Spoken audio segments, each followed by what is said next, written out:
Okay, we are live. Yeah, I figured that's what it was.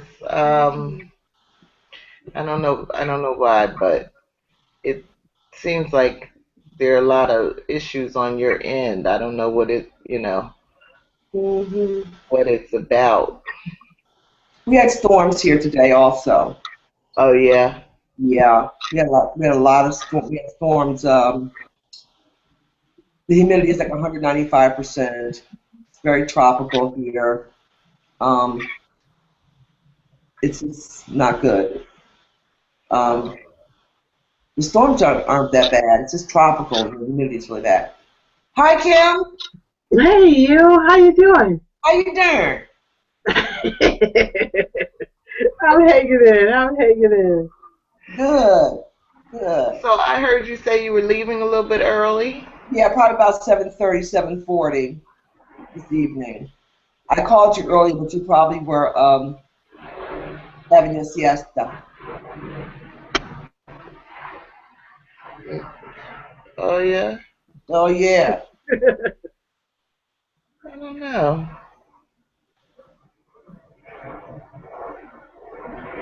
With the I voicemail. didn't get a. Oh, now it says new voicemail, but Yeah, with the voicemail. So I figure you're having your siesta.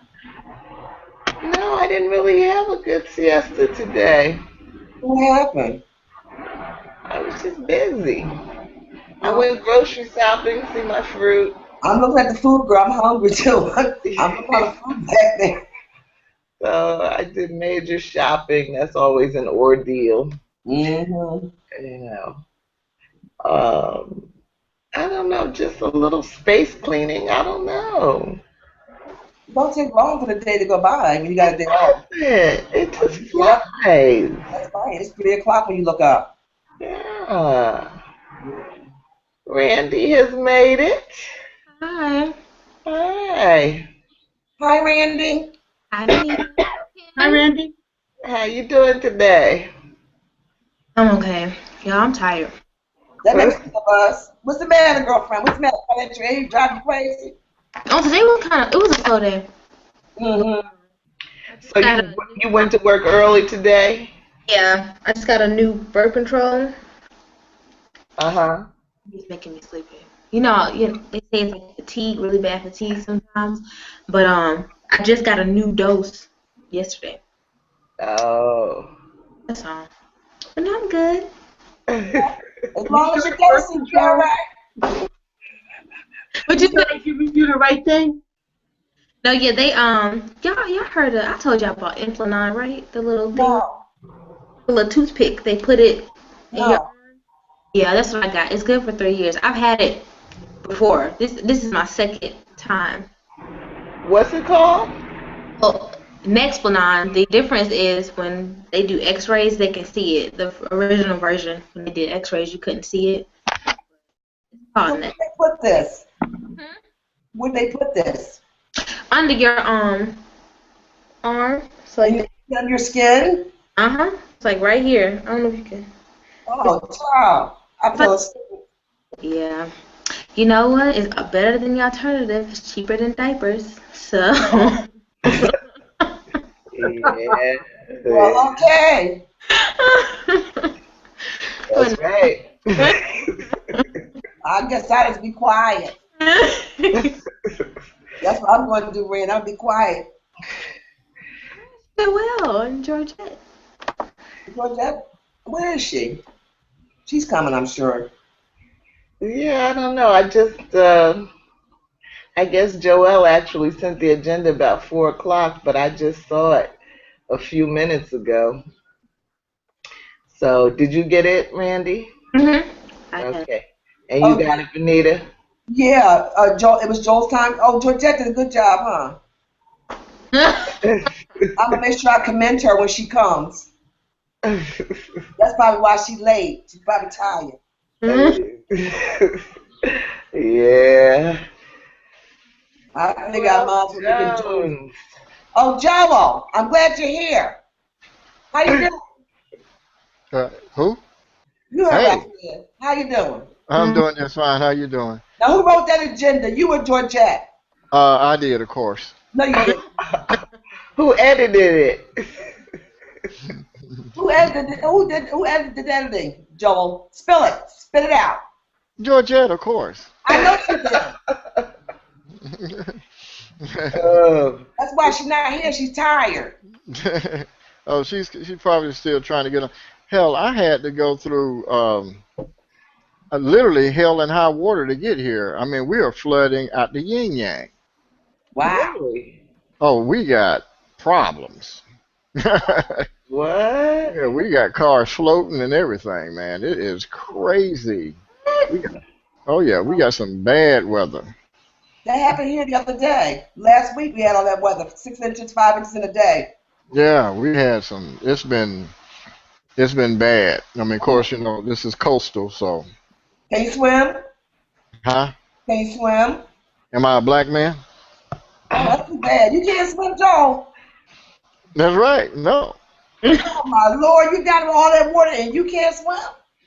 Hey, one thing about you don't really hear about people that can't swim drowning. No, they just drink. Yes, you do. That water start coming up in that house. 9 times out of 10, you hear about some fool out there in the middle of the ocean. He was such a good swimmer.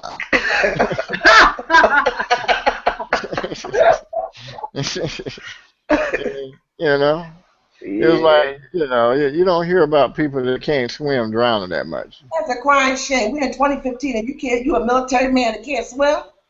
I have a reason for having a great fear of water. What happened? Tell me all about it, Joel. When I was 12 years old, I had 5 members of my family drown at a family reunion at one time. I had 2 sisters, a brother.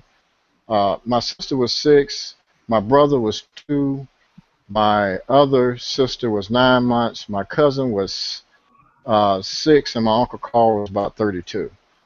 How on earth did that happen? Yes. We was on a river called the PD River. If y'all know the old cars, we was leaving the family reunion. All the kids in the car. That's at the time they had the parking of the car was in the collar, and they didn't lock. They didn't have a locking mechanism, and so one of the kids, and we were minutes away from getting away, and one of the kids knocked the car out of the gear, and the car plunged into the river.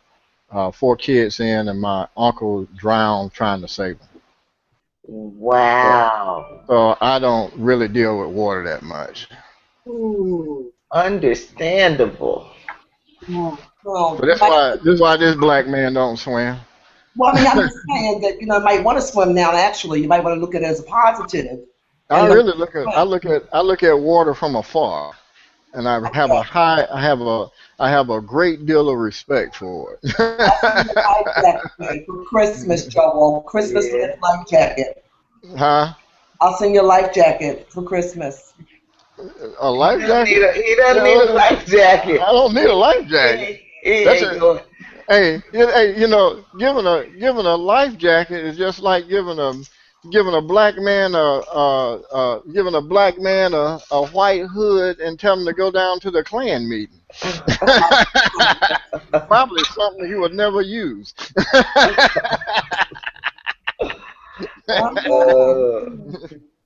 All right. Okay. Well, I think everybody's here. Everybody I sent the link to is here, so we can, whenever you are ready, Joelle. Georgette, hello. Hey, how's everybody today? Hey. Hi, Georgette. Hi, Hey. Georgette. Hey everyone. You have the storm going down at your house too? Yeah, we have some spotty internet, so I'm hoping it won't get too bad. Yeah. Wow. Yeah, we had about 30 wrecks down here, so that's bad. This is the country though. So. But anyway, I'd like to welcome everyone to the Global Black Feminist Reading Circle, Session 3, Tuesday, January the 20th to June the 16th. Our session will be from 6:30 to 8 p.m. I am your moderator today. This is meeting 18, June the 9th, 2015. My name is Joel Jones. Hold up, I just lost my slate. I don't have this thing printed out. I usually have it printed out. Uh, I'd like to welcome everyone that's on YouTube, Facebook, the whole 9 yards. Like I said, my name is Joel Jones. I'm the moderator. The co-hosts are Michelle Odom and Randie Henderson. And I would like at this time, did I forget something here? Yeah, I forgot a couple of things here. Hold up. Everyone to make sure that we obey the community rules. Please don't mute your mic. Be sensitive to sounds. Um, do you have? Do you want? If you want to be tagged in videos, let us know whether or not. Who got that phone ringing out there? Anyway. I was turning it on. uh, and at this time, we'd like to introduce all the members of the groups. We'll start from the furthest south and we'll work our way up north.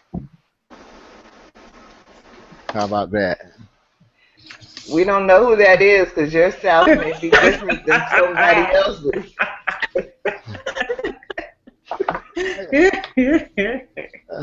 No, I'm south. Oh, you're South. Okay. Oh, Georgia. Okay, that must be me. Okay, I'm Georgette Moses, participating from Columbia, South Carolina. And I'm glad to be here. Welcome.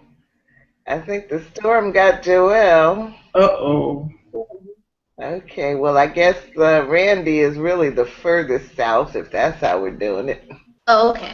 Hi, my name is Randie. I'm watching from Atlanta, and if you missed it last week, I'm sure it'll be mentioned at the end of this, but our next book is Parable of the Sawyer by Octavia. Yeah. And then we go to Brooklyn. Kim? Hi, I'm Kim, and I'm in Brooklyn, and good evening, everybody. Hello. Hello, everybody.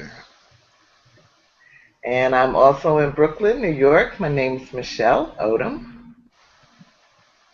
How you doing, Michelle? I'm good. Yeah, okay. And Okay. our Yankee, Oh, Venita. Venita? Hi, my name is Venita Walker, and I am joining you from Cromwell, Connecticut. Welcome. Oh, okay. Well,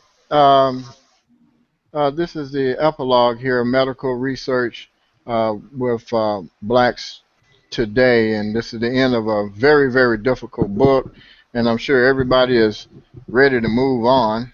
I found Yeah. I found the book quite interesting. It's a hard book, but like I said before, uh, this is the kind of stuff that a lot of us, we read, in Black history, read a lot. I read a lot of this kind of stuff, but not, maybe on a macro level, but not on a micro level. And this is, most definitely digging into what has happened to us as a people.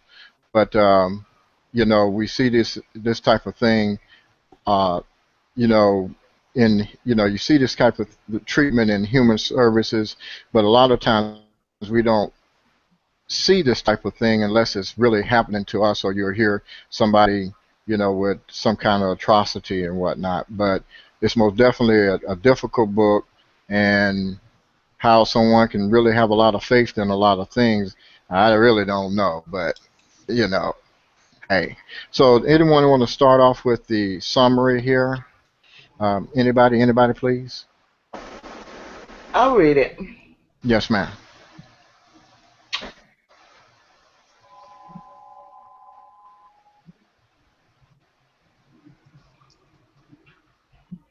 Harriet Washington has exposed in detail the misuse of Black Americans as the convenient subjects of profitable medical research.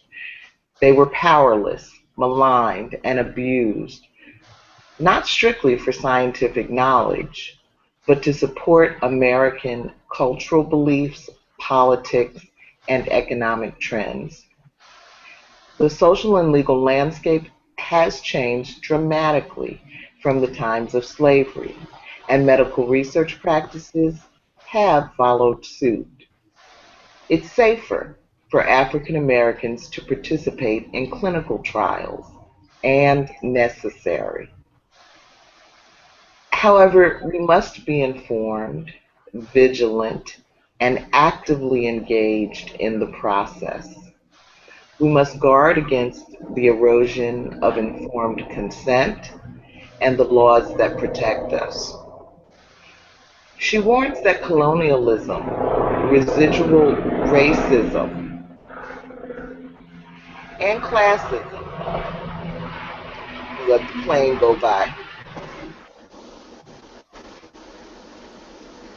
have allowed Western medical researchers to continue their abuse on the vulnerable people in Africa and other non-white colonies and territories. Washington offers some solutions to improve the quality of medical research for African Americans, which would also positively affect other communities. Finally, she outlines challenges that will enable African Americans to not only survive, but hopefully thrive while interacting with the American medical system. When I read, as I read the book, I think you all, one thing that I noticed about her, she always, it seemed to me, to either kind of,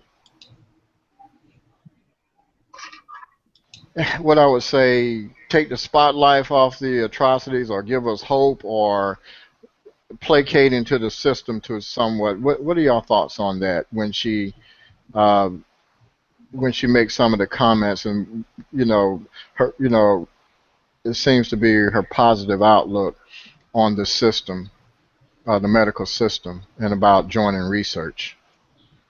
I was really shocked when I read it. I underlined it. I had to make sure I read it right. I make sure I wasn't like zoning out when I read that she thinks that we should participate in active research, and that there's a way to do so with informed consent. Because what I got from this book was that there's no way to participate with informed consent, because there's always something that's going to be left out, and we really have to. I think what she's asking is to really put faith in somebody to believe that they're telling you everything, the good and the bad, and I don't really know if that's possible after reading this book. So I thought it was, I don't know, if this was what her ultimate argument was at the end, I would have liked if she, I don't know, like with each chapter put some type of experiment that went right or something, but she never had that throughout the whole book. We're hearing about, all these people that have died and have been hurt in all these court cases just to have her at the end tell us to participate. I don't know. That's how I took it. I still don't know after reading how to actively volunteer and participate, but mainly because I don't know if I could trust somebody to really tell me everything, even if I ask, even if I know the questions to ask. Can I really depend on this person, this researcher, to tell me something that will ultimately benefit their research and not, probably not at first myself. So. How about you, Venita? What are your thoughts on that? Unmute your mic. We can't hear you. You're You're muted. muted. I'm sorry, I'm trying to print out the agenda. I just pulled it up, so I have to pass on this one. Okay. Okay, I wanted to make sure that I didn't pass you by this time. I want to make sure we get you at the top of the hour here. I'm glad you're paying attention, Joel. I appreciate that. Yes, okay. Kim, Georgette, your comments?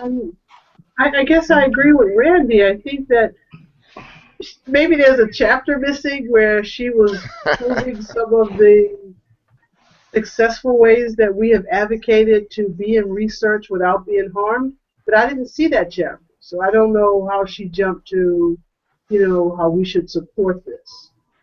Hmm. Georgette?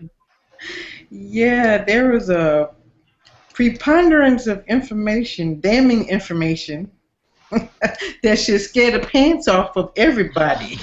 Okay? So it kind of felt, I have to echo what you said, both of you guys said about, it seemed like she kind of threw that, but by the way, it's not all bad. There's something you can do at the end, just so we don't run out screaming with our hair on fire. I don't know. I think it was more or less like in my opinion, okay, you write this book, and now black folk aren't participating. It's kind of like a disclaimer: don't sue me or don't come after me with your black ops type, government goons and everything. So, Georgette, could you read where we are today? Before Yes, ma'am. before you Yes, ma'am. move on, let me respond to that Okay. question. Um, because of course, I see it a little bit differently. And the first time I read the book, I felt exactly like you all feel. When I got to the epilogue, but this time, this time I had more questions about it. I mean, you've heard me say that Venita and I have questioned kind of throughout this reading who her audience is. Um, and I really think that she wrote with a narrow audience in mind. I don't think she was writing um, to the general black community, to the average black person. First of all, we don't have a reputation for doing that much reading.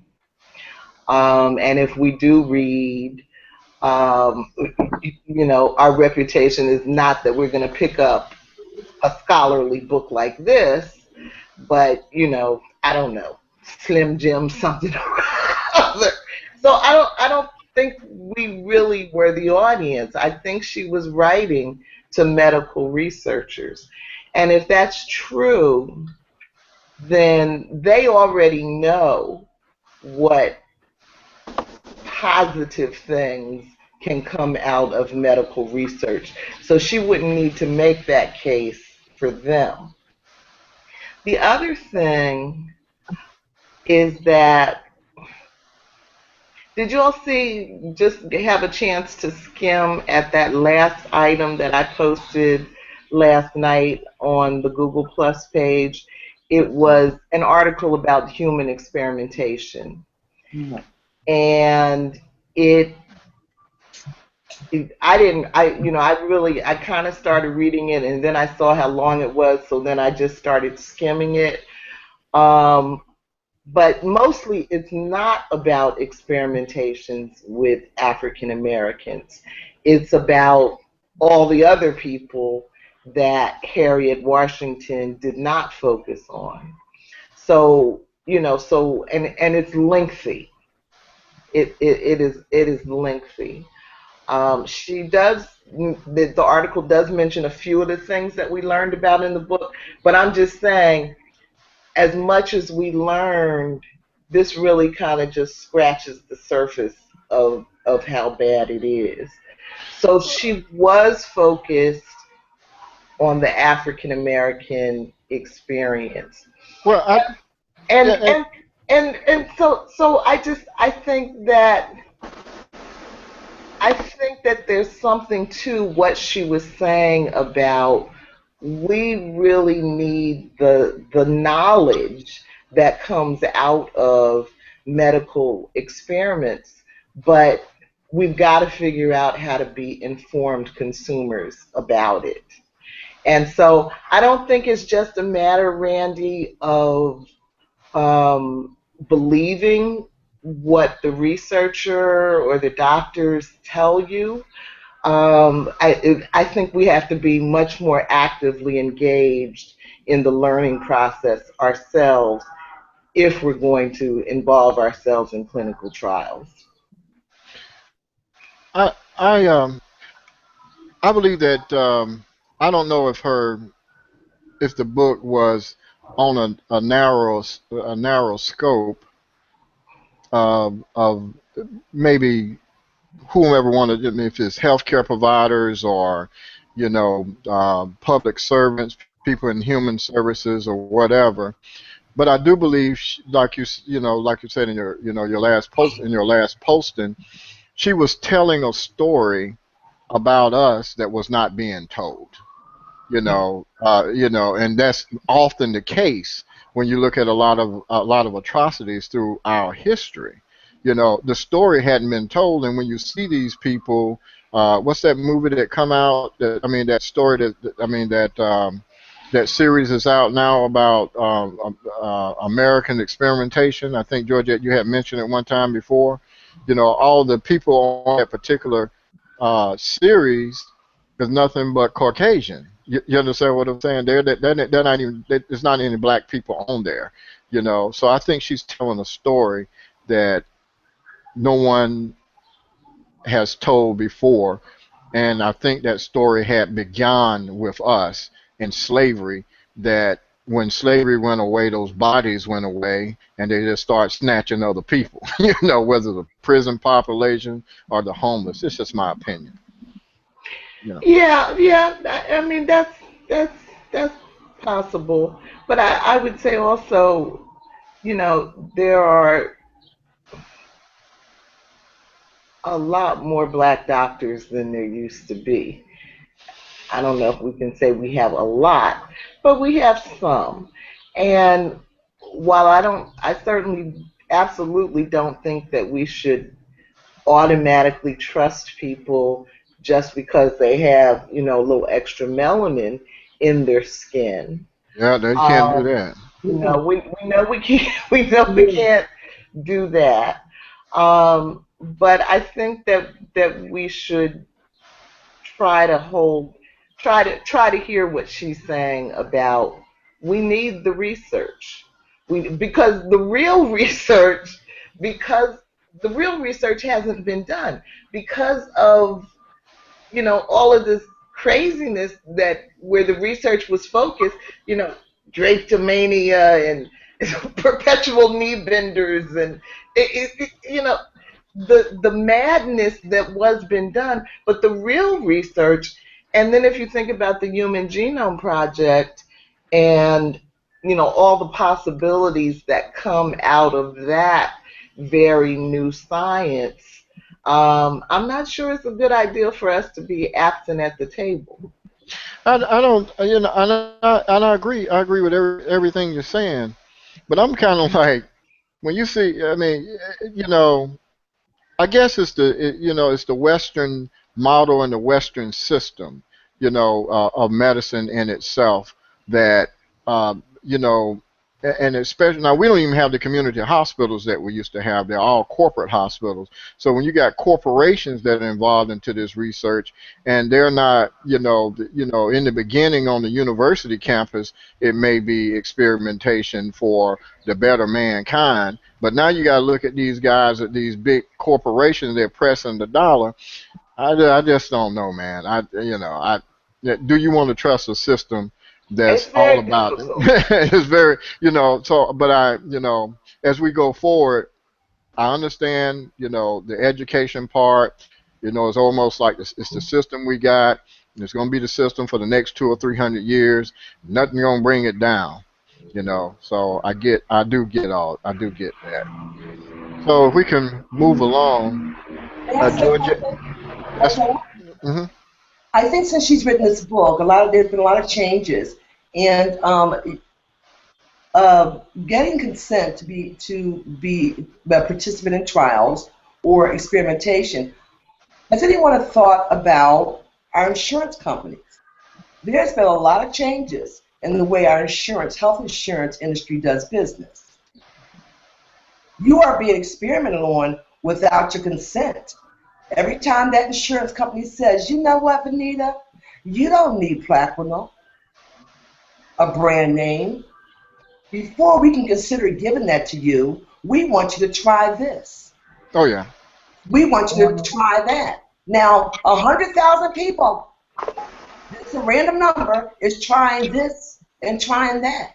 And data is being compiled on you. Now, this may work equally well for 50,000 of those people, but the other 50,000 of those people need that brand name. However, that 50,000 that works well enough for is good enough for them to keep those profits high. Meanwhile, the other 50,000 on the other side that actually need that brand name are falling by the wayside and not getting the full benefit or any benefit or half benefit of that brand name drug they actually need. So consent, a non-consent, I believe, is still going on, except it's not always the Frankenstein doctor anymore. They don't always wear white jackets. It's your insurance company. They have doctors on staff in the utilization review department, which sits around and compiles all this data and all these numbers and decides who's going to live or die, who's going to take the generic heart medicine and who's not. They got the doctors. They done held them up with a gun. Either you're going to do what I say or you're not getting paid. So I think there are a lot more culprits since she wrote this book because of the change in the health industry than just the doctors and just the scientists. We have a lot more to worry about. I'm just bringing up that possibility. It's not remote because I'm a part of the system and I've seen it and I'm a part of actual that happening to me and many other people that I know. So that may be something else that we might want to look at for our audience and for ourselves is our insurance companies are now in control of experiments without consent, and you probably don't know that you're an experiment to decide whether or not it's good for their profits, who's going to get, who's not, and who benefits and who doesn't. And of course that comes back down to the generic is $200, $35 a month for 1 month supply. The brand name is $400 and some odd dollars a month. So they made the decision that 50% is enough not to allow others to get the brand name. However, the folks that can afford to get that brand name and have that doctor write that prescription don't have to go through the insurance company and get the brand name medication. So it still puts us at a very big disadvantage without consent and no way to do any research, mind you. True that. Just something to think about. Georgette, can you read Where We Are Today, please? Okay. Medical abuse and exploitation is a historical fact and remains an ever-present possibility. Focusing only on African American atrocities without acknowledging past and present abuses will ensure the scientific community never inspires trust. It's not anti-science on the part of the subjects, it's denial on the part of the researchers. American medical research has a history of ethical deficiency. Joyfully embarking upon medical research might seem contradictory, but Washington encourages us to remain wary of potential research abuses. Media exposure of racial research scandals, socio-political changes, greater involvement of black physicians, researchers, and journalists, and government restrictions on wayward university research programs have improved the climate, creating a limited but real success story. And the question is there an organization in your city that focuses on health disparities? You want me to answer the question? Yeah, yes. Okay. Please answer, and anyone can. Well, I didn't know, and so I had to look it up. And the University of South Carolina actually has an Institute for Health Disparities, and would you know? Oh, let's see. Who was it? James E. Clyburn giving lectures there concerning that. Their mission is to eliminate health disparities and promote health equity using a meta leadership framework that increases academic, community, and other strategic partnerships in South Carolina and beyond. And the other organization I found was Community Health Intervention Program, and they focus mainly on cancer. They give many grants for high-risk populations across the state, of which the population, many of those are African American females. And I had no idea about those two, so I'm glad you asked that question. Anyone else? I have a organization here called Project South. They don't really only focus on health disparities. They focus on empowerment through the knowledge of health disparities, and their focus is giving you the education and the rhetoric to know how to uplift your community socially, economically, which both equal out some health disparities. And so they focus mainly on inner city communities, predominantly black communities, or predominantly POC communities, with and poor communities. So my cousin used to work there. Okay. Anyone else? I have a reason for asking that question, and it kind of goes along with what Venita was saying, and everyone else. Michelle? I don't know, but since I'm in New York City, I'm going to guess that probably several organizations have their national headquarters here. But I need to look into it. And the reason why I kind of like ask that is that I think we'll find that when we're trying to close the gap in health disparities, and we're talking about the atrocities and the flow of information, when we're talking about, research and experimentation and things like that, is that there are so few medical doctors that work outside the corporate system now that have their own private practices. So you will find very few doctors who have admitting papers to corporate hospitals because they're freezing them out. That's what we find out. A lot of these doctors work for these huge corporations, and they're just ginning people through. So your information about health becomes very skewed. And like Venita said, when it comes to, insurance companies, the corporate hospital, and the pharmaceuticals, your name and your signature is all they need to get paid. You know what I mean? So things happen to people. And so if you don't have organizations that focus on the information flow, then, we'll be back with square one about different things that happen to us in the community as African Americans. You'd be surprised, even in this particular area right here, you only got one or two doctors that really close the gap in health disparities, and the rest of them, they don't even look that way, black or white, which I found was kind of amazing. No, it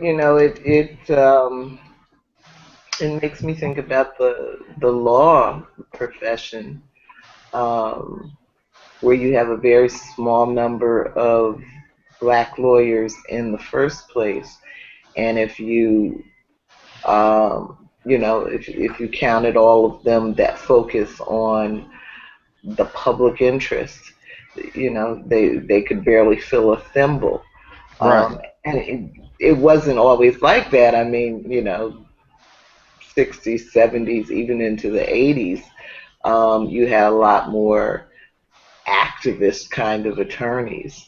But, I guess most of them have just decided if you can't beat them, join them. Yeah, and I think that's the same way. And I believe that the not just the African American doctors I think the Caucasian doctor has been done the same way. If you go to you know, everyone, if they go to their doctor, you just look at how much time they spend with you. Mm-hmm. You know what I mean? I mean, these cats are pushing through some freaking patients, but I mean, they are, you know, we're talking about 15, 20 an hour. I'm talking about they got them lined up in the room. You know, they got 8 waiting rooms, and they got one doctor, and he's in there for 5 or 10 minutes, and he's gone. And the corporation, he's sending them to specialists. I've seen that, and you know, Venita, and you know, most of us here, we have, you know, several of us here have chronic illnesses, and we see that when we go to our specialists. And so, so now we're moving into the part, if anyone have anything to say, the erosion of consent, and I think that's what everyone really sees what's going on now, which is the real future. Anyone want to read that, please?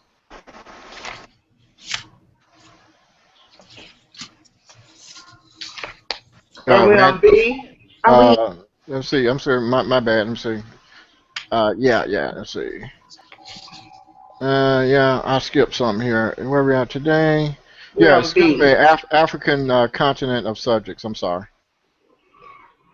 Randy, would you want to read that, please? Okay. Africa, continent of subjects. That success story stops at the shores of the North American continent.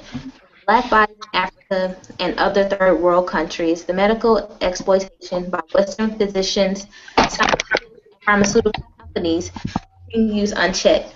Colonialism, residual racism, and class separation allow medical researchers to exploit the public health vacuum. They escape the strict scrutiny of the FDA institutional review boards, subjecting unsuspecting patients to medications that would be considered too dangerous or tainted for clinical trials in the West. Although they characterize their works as therapy, these U.S. physicians, researchers who swarm into countries during medical disasters are not providing the same standard of care as in the West. They don't have to. Western researchers are supposed to obtain approval from their home institutions. However, American IRBs treat Africans like second-class subjects. The drugs being tested must only meet or exceed the standard of care in the country where the study is being evaluated. American researchers are also supposed to seek the consent of their subjects.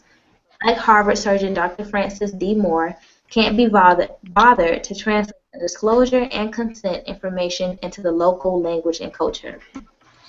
2. Will organ harvesting be the new frontier for health disparities among the poor in America and in third world countries? Now, we can talk about what happened in B, but that's a question that I wanted to lead into that, because that is a new trend in the world today. The harvesting of organs for very little money in third world countries. Had a very good documentary on Al Jazeera the other day on that. But anybody want to go ahead and expound on B, Randy? Can I go second? Because I really never thought about that. Well, that's what I'm here for. I'm here to massage the brain. Well, you're doing good. I'm trying to get that puppy wrinkle.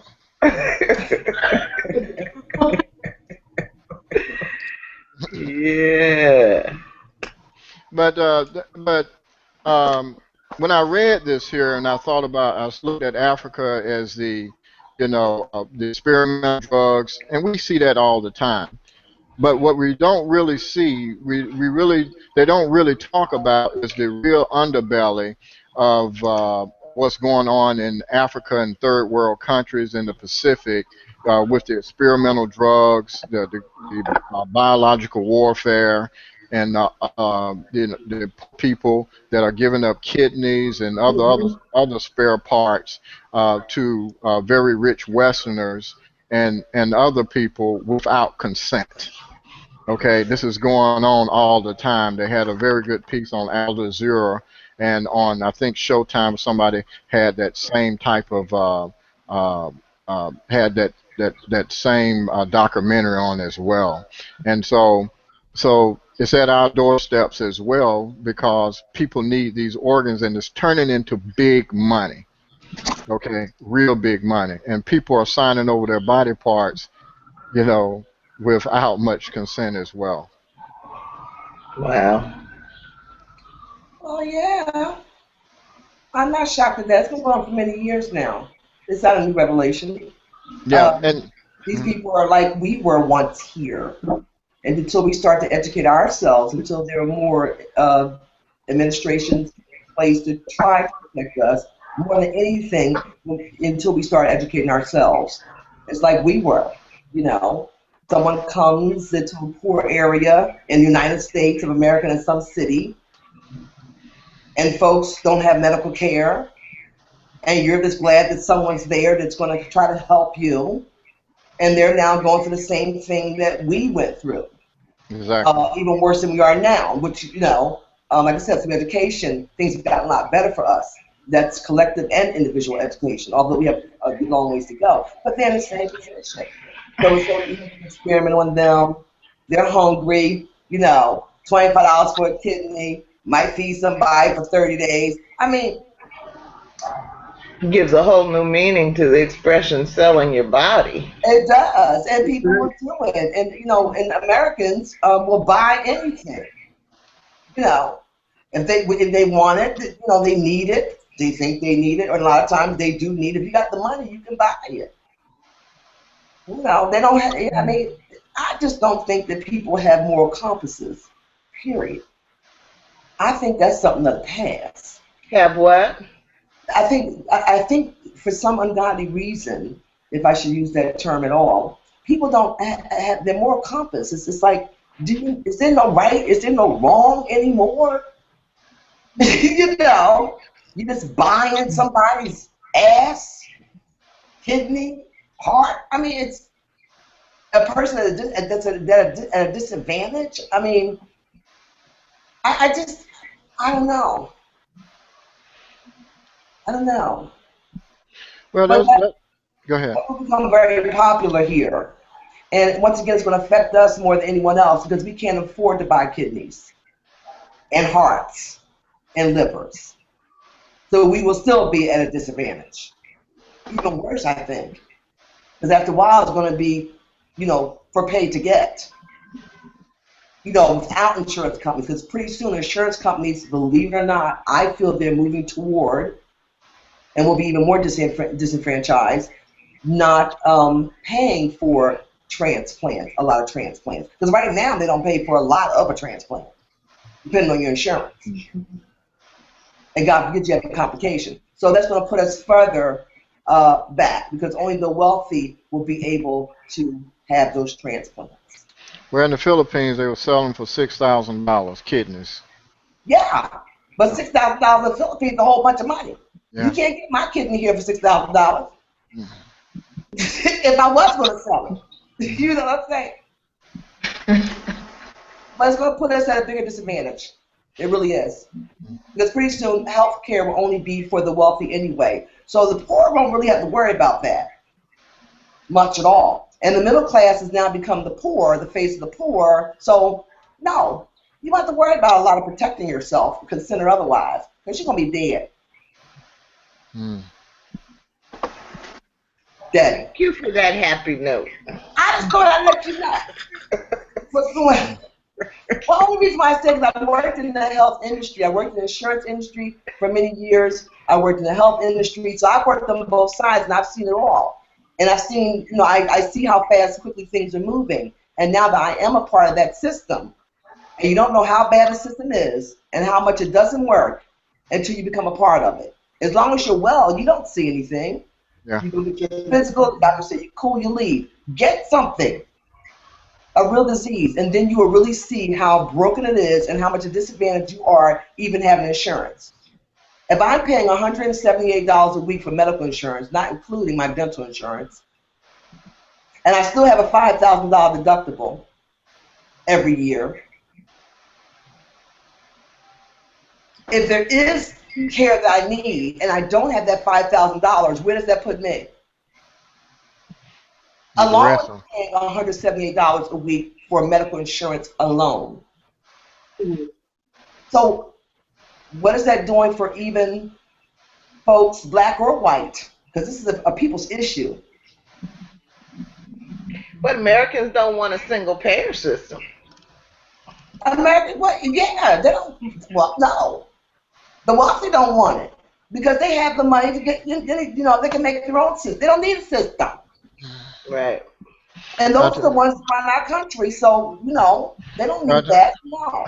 I tell people all the time, and I've had military insurance and derivatives of military insurance for 20, 30 years. The only people that don't want government insurance are the ones that never had it.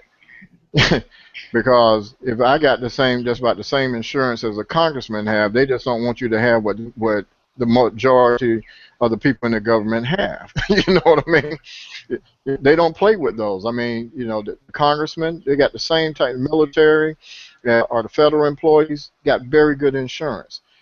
And Blue Cross Blue Shield don't have a problem honoring those particular contracts that's attached to the government. So, however, mm-hmm. if you are a vet, and I know quite a few veterans, and we do have the veteran home and hospital one town over. I could probably walk there in 15 minutes. Mm-hmm. For some of the retired vets, it's easier said than done.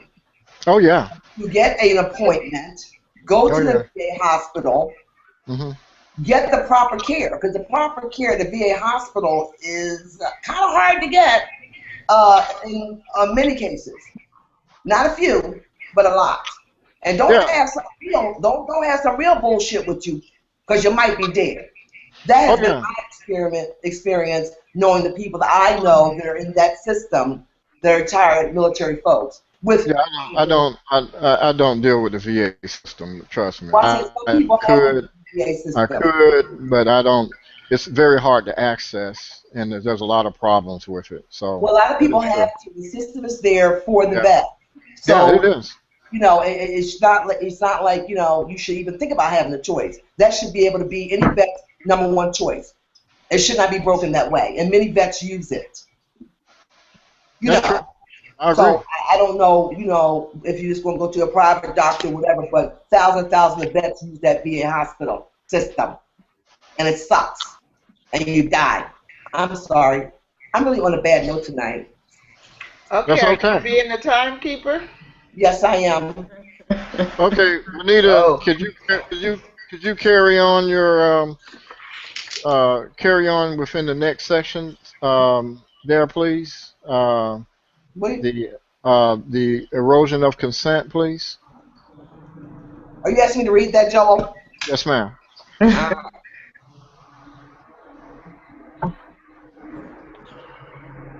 The erosion of consent. Washington encourages Black Americans to embrace new medical research wearily, but only after judicious investigation into any clinical trial being considered. There are still problems that need to be solved. Among these issues is the recent erosion of informed consent, the need to better quality research into Black health issues, the overemphasis on genetic research and non-genetic issues, and the government's distortion of research with Black Americans to further political and ideological ends. The Department of Health and Human Services regulates 21 CFR 5024 allows researchers to legally enroll seriously ill emergency room patients into medical research studies and test experimental therapies on them without their consent.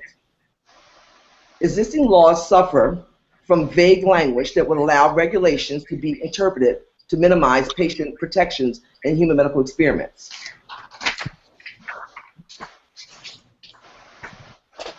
Research is conflated with treatment to justify removing informed consent and loss of patient autonomy. Department of Defense obtained a waiver from FDA, Rule 21 CRG 5023D, which excludes military personnel from the protections of informed consent and the right to say no to experimental medications. New insufficiently examined racial theories of the disease are supplementing historical flawed science, perpetuating the idea that Blacks are psychologically different and endangering Black health. Hmm. Is this one?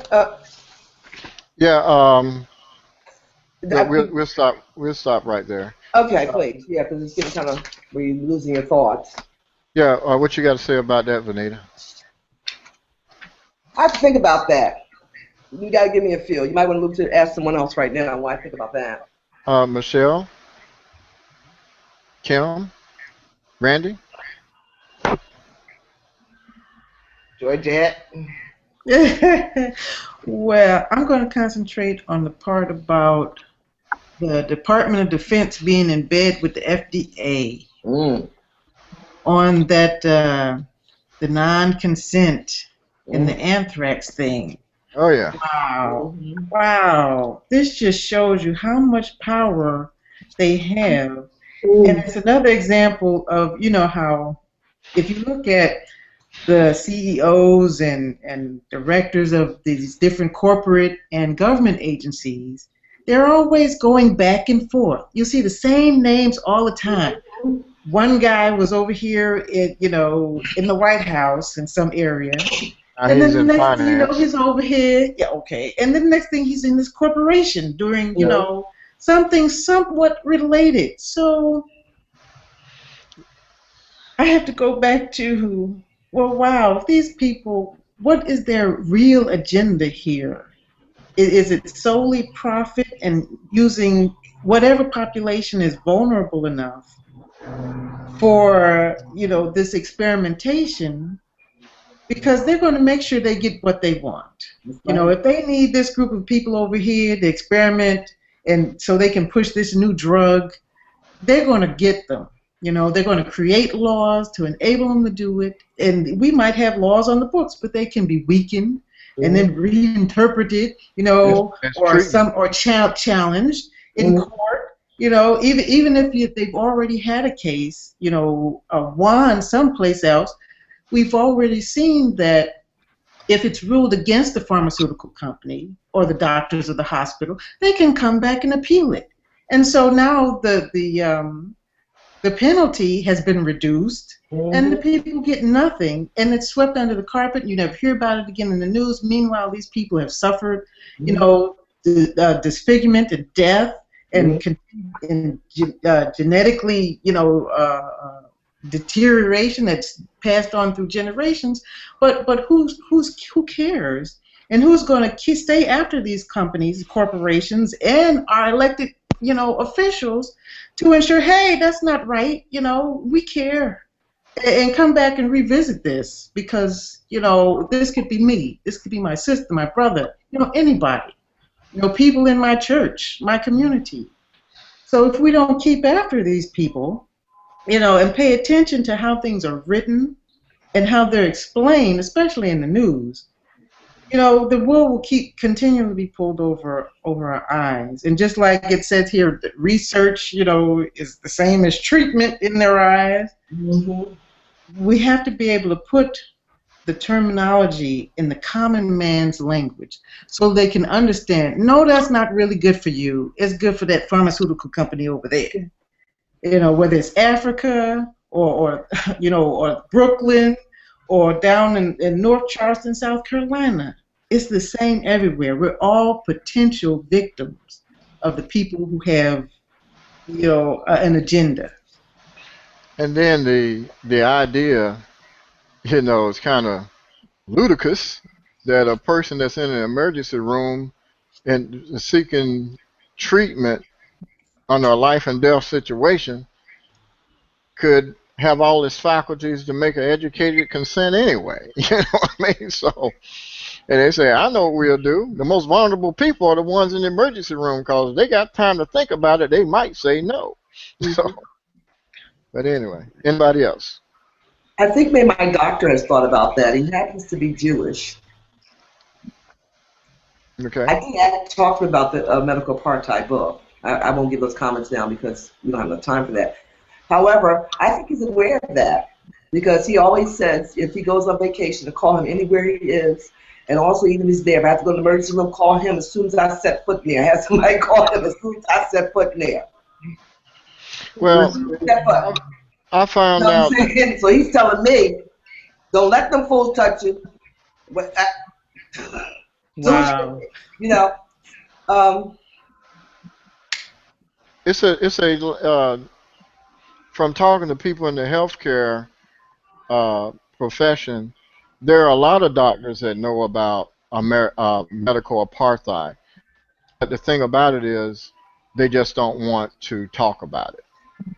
You know what I Well, mean? he's They don't 72 want to years old. acknowledge it. Talks about it. Yeah, He'll I talk mean, a lot of them. Yeah, you have a good doctor. A lot of them, they just don't want to talk about it, especially because nobody really, when you think about it, if you run into a German, they don't want to discuss the Holocaust. I mean, it's something they just don't want to do. I mean, it's a bad past. But as Harriet Washington states, hey, sometimes you got to let them know that you know. You got to really educate yourself, and you got to let them know that no matter how many different types or hundreds of patients that you have, this one right here you have to treat just a little bit different. And you have to be well, Joel, also. You have to Yeah, be well. You have to be yeah, well when that's done. Because when you're sick, you're yeah, too sick to do it. yeah. You know what I'm Advocates help. saying? So something that worries me a lot with educating folks on consent. This is why also you don't have enough people that are laymen that are policing the folks that are making the laws, because the ones that are well are well. So they're Hmm. not thinking about this. And the Hmm. ones that are sick, a lot of times, are too sick Mm. to True. doing it. So that's a problem that I see. And then I was thinking about a friend of mine that advocated for her mother, and the people that were in charge of her mother were standing by to pounce on the situation themselves. I mean, caseworkers. You know what I mean? You have some unscrupulous, like you said a little earlier, Venita. You got some people out there with some that don't have any morals at all. You know what I mean? They just don't care. You know. But anyway, anybody else? Um, I was just thinking when Georgette was talking about um, you know how politicians and corporate leaders go back and forth, and government agents go back and forth. There's something I posted today by one of those people that's held high positions in government, and he was saying there's a shadow government. I mean, pretty much, if you're a watcher of Scandal, he was pretty much saying that's the way it is. Um, Hell and yeah. he said not with every area, but absolutely in the area of defense, national security. Um, and so, and his only suggestion, it's really a good article, but at the end, his only suggestion was that the only way to change this thing is for the American people to really educate themselves and really get interested in what's going on. Um, and he acknowledged how difficult it is to make that happen. But we don't even know who's pulling the strings a lot of times. Well, we can help each other also. And I think it starts there. Yeah. And I do have a very close friend of mine, and I won't call her name. She happens to be my best friend, but I won't call her name. That sometimes in the past it says, "Hey, you don't know what I need, and you're not my mother," but I won't call her name. Good. But when I do see fit, because I love her, that's why I say it's also on an individual basis. If I think for some ungodly reason that I'm not her mother and I don't need to tell her what she needs, I tell her anyway. And I ask her, And did you think about this? And did you ask that? You know what I'm saying?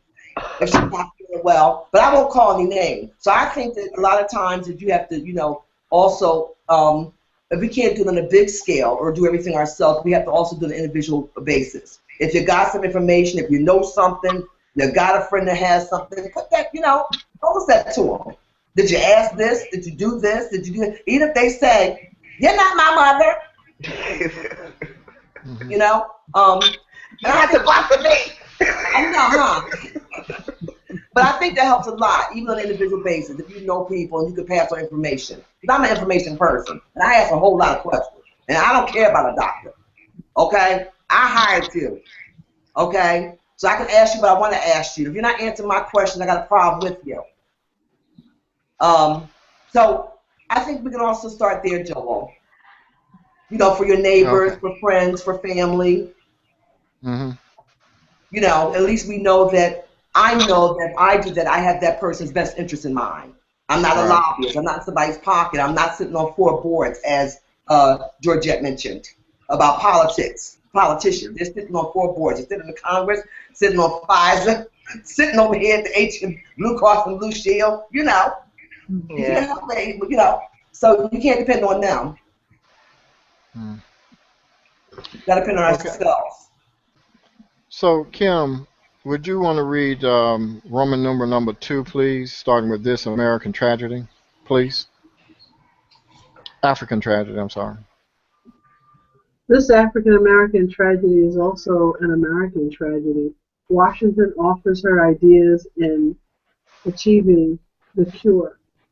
Prepare the system of institutional review boards, IRBS, by comprising them on an equal number of scientists and peers of the group who will be asked to participate as students, including a medical ethics and a medical historian.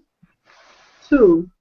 Stop the erosion of consent by recognizing the right of every patient to say yes or no as an absolute value, and stop using vulnerable groups like soldiers, unconscious emergency room patients, and third world peoples as experimental subjects without their input. Institute a coordinated system of mandatory subject education. Every institution receiving government funds for research should be required to hold 3 classes informing the subjects about how the research is conducted, the risks and benefits of the research, their legal rights and moral responsibilities, what questions they should ask, and how to maximize their chances of getting the best results from the clinical trial they enter. Only these people should be permitted to serve on IRBs. Embrace a single standard of research ethics at home and abroad. The federal government has the power to force pharmaceutical companies to lower their prices or suspend patent reinforcement in poor countries. I'm sorry, let me just read that again. The federal government has the power to enforce pharmaceutical companies to lower their prices or suspend patent enforcement in poor countries. Okay, I'm going to continue on because we're going to have a great conversation here. Washington challenges us to take ownership of medical research issues and to set our own agendas.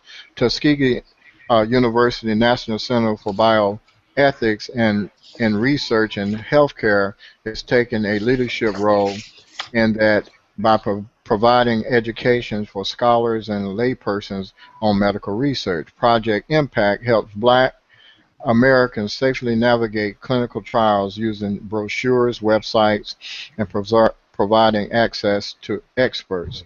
The work can be expanded through church, health fairs, social organizations, and community activism. Here is what she is specifically asking African Americans to do. Bring medical research education to the fore of American health agenda. Familiarize ourselves with informational documents on books, websites, and elsewhere. Join an institutional review board and ask the hard questions of physicians who are recruiting in your community. Join appropriate clinical trials after which we have determined they are worthwhile and relatively safe. Change our attitudes towards medical research and demand our place at the table to enjoy the rich bounty of American medical system in the form of longer, healthier lives. Will you participate in the medical research as Ms. Washington suggests after reading this book? Why or why not? 5. Do you trust the medical systems? Why or why not? Anyone or can comment on what has been read and answer the questions. I guess I'm skeptical. I saw something in the paper that said they wanted to help with asthma research and they would pay you $900. And I just kind of looked at it and I said, no way. No, that wouldn't happen. I think there is a polarity between health and money. And I think money wins in a lot of medical systems where there was someone on Mega Evers radio this week saying that the health department had allowed this company to do kidney dialysis work. And the company decided that they underbid this contract, and in order to win the bid at that price, they eliminated certain steps and they eliminated certain staff members. And so the dialysis patients started to die. And so after a while, when they started to see this trend, the health department came back and took the process over again. And so there was this loss of life in the interim. So I just don't trust that when it comes to money, that somebody's not always looking for a back door so that they can marginalize my care so that they can make a little bit more money in some way, shape, or form. That's the way I see it. I see it as this backdoor thing where the second you plug one hole, there's a new hole. And I get confused between when we're talking about research and when we're talking about cutting costs so that it helps medical companies make more money. And the last thing I'll say is that in terms of, they have this new thing where all your information, they want complete access to all your information, all your medical files in any system. They want to link every system, and you have absolutely no privacy. So they know what you said to your therapist. And I just think that that will come back to bite people and if there is some sort of lawsuit or something like that. So I just don't trust it. Why do you need to know all about me, every single thing, when I don't see it benefiting you? So anyway, those are my comments. Randie? So I'll start from Roman numeral 2. So my favorite ideas of hers in terms of her ideas in achieving the cure are the last two: institute a coordinated system of mandatory subject education and embrace a single standard of research ethics. I like the first one I read mainly because I really do think that we need multiple classes on people. You know, sometimes I have to read stuff twice too. And people are, you know, we have different type of learners. We have visual, auditory types of learners, tactile learners, and maybe each class can focus on that so people can really have informed consent. And even if they're unconscious or in a situation like that, they can have somebody that they trust that can advocate for them as well. I like the embrace single standard of research ethics because that means these companies can go to Africa and show out when they know they couldn't do the same thing in America. How to reinforce that, I'm not so sure, which is, to me, the biggest problem. How do you enforce that these companies, you know, follow these standards when, you know, they don't have cameras on them all the time, and there's no really way to really make sure that they don't have like one or two patients on the side where they're doing what they want to do, while they, do the other patients right. I don't know. It's a little sketchy, but those are my top two. And the third Roman numeral, Washington challenges us to take ownership of medical research issues. I do think that all of this is a good idea, but I also think that doctors need to have a more broader sense of what they're doing as well in terms of treatment. I had a teacher, I did a summer course, and she was in the Peace Corps, and she stayed in Cameroon, and she said she had a friend who was also in Cameroon who got some type of worm in her belly. And because the doctors had never seen this worm and didn't know much about Africa or any of its countries, they did like surgery on her to get this little thing out of her when all they really had to do was put Vaseline on the spot and it would have killed the worm.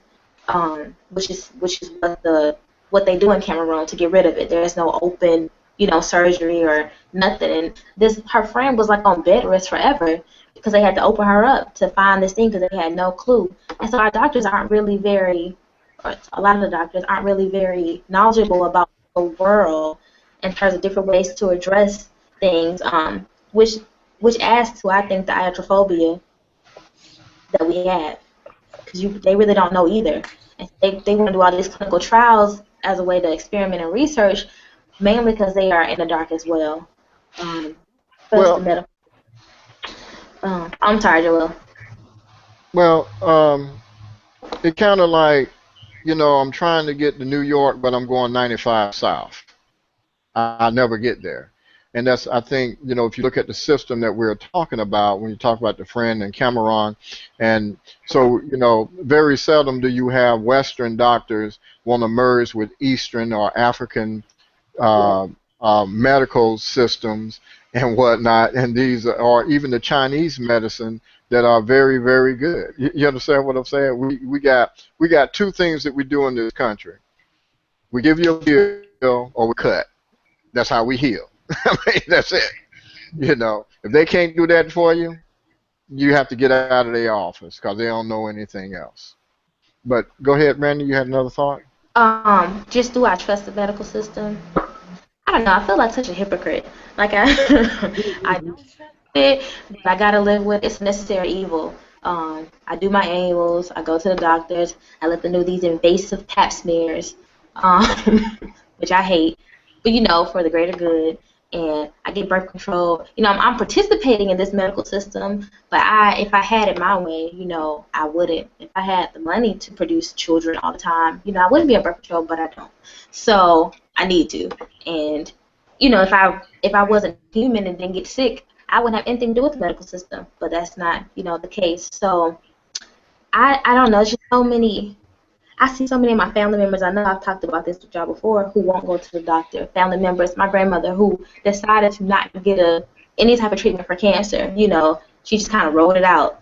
And who really will take fatal, desperate measures to avoid the hospital. And so those have definitely been influences on my concerns. This book has not helped. Maybe I need to be like Michelle and reread it. And maybe I will in like 3 years. But I don't know. I don't trust it, but I'm a part of it, and I engage in it and participate in it. So,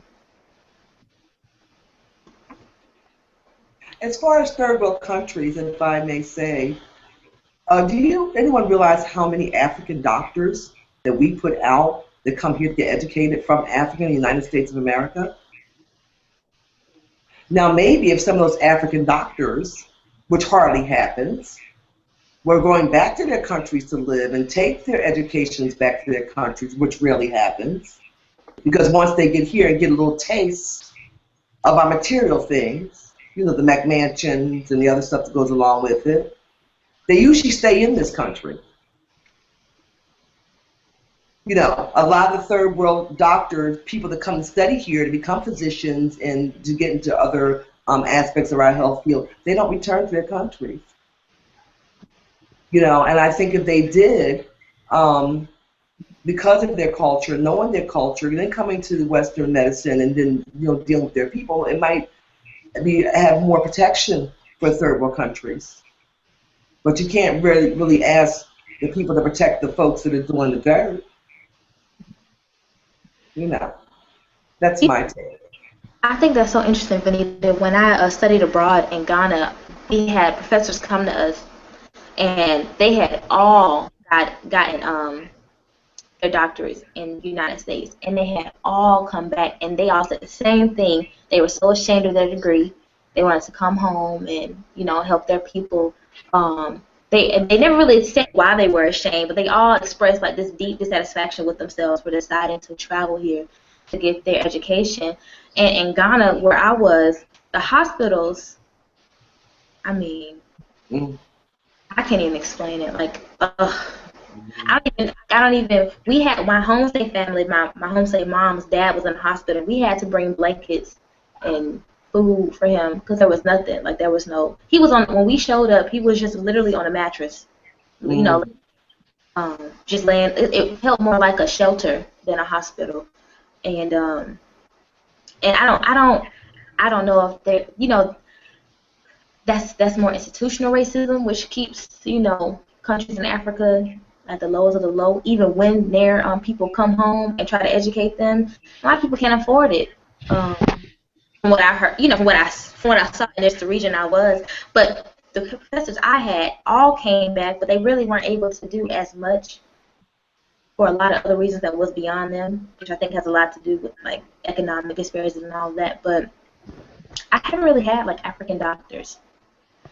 I'm going to come back to live in their countries. I know quite a few African doctors. I don't mean come to visit, come to do missionary work for a month. I mean come get your education and go back to your country to live. Yeah. Very few do that. They come here, they get an education, the riches here. They may go back and do their missionary work for a month, back and do their missionary, you know what I'm saying? But they don't really go back to their countries to build their countries, to live in their countries and practice their practices there. So I think that it makes a huge difference between doing your missionary work than actual, doctors going back to live in their countries. Most that I know don't. They stay right here. I ain't going back to Hamlet, North Carolina either. So I can see where they're coming from. Oh, I'm not saying that, it's their own personal decision. I'm just saying that charity starts at home. Yeah, and that's what I've been told about us being here, is that charity starts at home. And I just said to individuals helping, it's just the culture, they know their culture, the languages. But we're going to try to do that from afar. We can't protect ourselves here. How are we going to protect people in a third world country? It's like we need a war on the war on drugs. It's the same thing. Because it's too political. There's too many things going on. Besides being poor, I should say in addition to being very, very poor, it's scary. You think they did the same things to them as they did to us. It's just scary. Anybody, Georgette, Kim, Michelle? Michelle's on mute. Yeah, there was some crazy screaming going on in the hall out here, so I was busy calling the security guard to come try to tame the natives. I understand why they ain't going back home. Yeah, say what? Yeah, so you understand. Shoot. I just wanted to point out that I have tried to access Harriet Washington's website in recent days, and not it appears to be down. And so I don't know what she's up to these days, but I would imagine, she mentioned that there were a lot of resources on her website and educational materials about how to get involved and, how to keep yourself safe in these clinical trials. But with her website being down, then, then I think it's that much harder for us to do the groundwork to find those kinds of answers. I imagine, though, that seeing that her website was down made me think kind of what Joelle was saying earlier, that there are a lot of doctors who know about this book but don't want to talk about it. I would imagine that writing this book, um, did not make her rich and famous or popular. Um, and and that's a shame, but that pretty much is the case um, when you do something, when you try to do something positive um, for the Black community, because you know while we can understand why medical professionals of all colors um, would not necessarily want to embrace the messages here. Um, it certainly seems like something that Black people should have. And I mean, this book is 2007, whatever. Um, should have really embraced and championed and carried forward. Um, so, you know, that's how it is. Um, but anyway, we're here now and we've read it, and, I'm extremely proud of this group for doing so. Um, I don't, I don't know if I'll ever knowingly participate in a clinical trial. Um, I think, as Venita said, we're already participants, without our knowledge or consent, and all kinds of things. Like, I've noticed the last few years that the mosquitoes haven't been bugging me so much. And I don't know what that's about, but having read about what we read about, now I wonder, well, why were there so many mosquitoes in the first place? you know, you don't know. So I don't know that I'll be the first one to jump up and join anything. But I don't think it's a matter of trust. I think it's a matter of of being informed consumers. So, Joelle, I very belatedly, like a couple of days ago, sent the invitation to Dr. Bell asking if he could join us next Tuesday.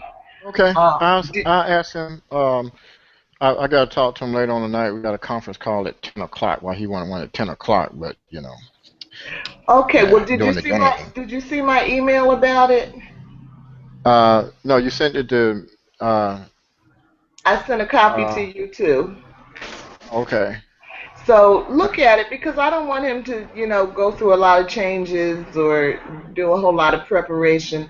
I just really want us to pick up, on one of the questions that Washington posed when she was talking about what the subject medical education should look like. And, Okay. I just want to kind of debrief with him Okay. around the question of how we can protect ourselves when we access medical services. Well, he will. Uh, knowing him, he will accept. He's on a Bonita. He's in um, Connecticut this weekend for a national health disparities uh, convention in Connecticut. Um, and Okay. He's there learning this weekend, but he'll be back on, I think, Sunday afternoon. But Okay. I talked to him and make sure he's got the invitation. I just read it, and knowing him, he'll probably want to attend. It's interesting when we're talking about the doctors. Um, Dr. Bell, he got in a and he had turned down an award from from the experimenting guy down here in South Carolina. I forget his name, Samuels. J. Marion Sims. Yes, Sims. They was getting ready to give Dr. Bell they thought it was a great award many years ago, and he looked the guy up, and he was like, man, I can't. He turned him down, and the African American lady that was there, he said, oh, this is a great award. Why wouldn't you? He said, go and read about him and see. And she called him back. She said, Dr. Bell, I understood. And then later on, it was this huge deal that he was giving a lecture to his peers on medical health disparities here in South Carolina. And everybody made a big deal out of it. He was invited to speak, but everybody knew his work. And there are only 12 doctors out of the hundreds that is supposed to attend that attended, because he said Caucasian doctors and whatnot, they're embarrassed about it because they do know about it. They do know about this history, And so I don't know. Is their history too? Yes, their history. It's our history. I mean, it's a sad history, but at this point, the only thing you can do is to say sorry and do better, and to be sincere about it. And so, and that's all you can really do because it's been done. So, but the thing is, do you want to continue the same playbook on a different population of people, like third world countries and the for-profit prison population?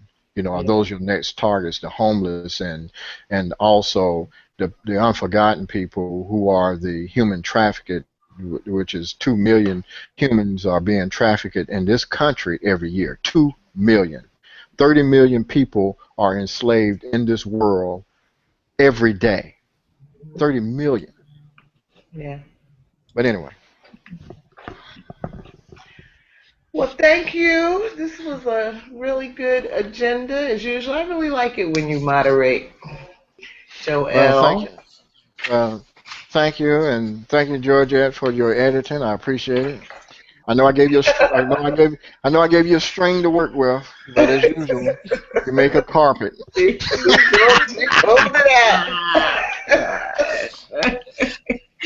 everybody get my notes for next week, the chapter summaries? Okay. Yes. Chapter summaries? Yeah. Okay. Michelle. Huh? No. Check I your ain't get that. Check your Gmail. I got the. I got it. Yeah, but I don't have it. When did you send the chapter summaries? Yeah. When did you send those chapter notes? Yesterday, maybe I probably sent it as a link, right, to the drive. Yeah. Did you get it, Georgette? Yeah, I got it. I thought I get. You know what? Me and Randie had a good thing going on. There's always that damn A student that jacks up the curve. What? Really? Wait. No. Now I'm. Me and Randie didn't get it. If she had been quiet, she would have sent it again. Yeah. Yeah. Yeah, I got it. She was that student in high school that I was like, yeah, I did it. I'm like, what the hell? Maybe just delayed in cyberspace. But anyway, that'll just help us, I think, frame our conversation next week. Okay? All right. So good night, everybody. So after next week, we have a break? Yeah, we're going to talk about that next week. Okay. Yeah. All right. Enjoy the basketball game, y'all. Have a good night. Okay. Good night, everybody. Have a nice Go week. Cleveland.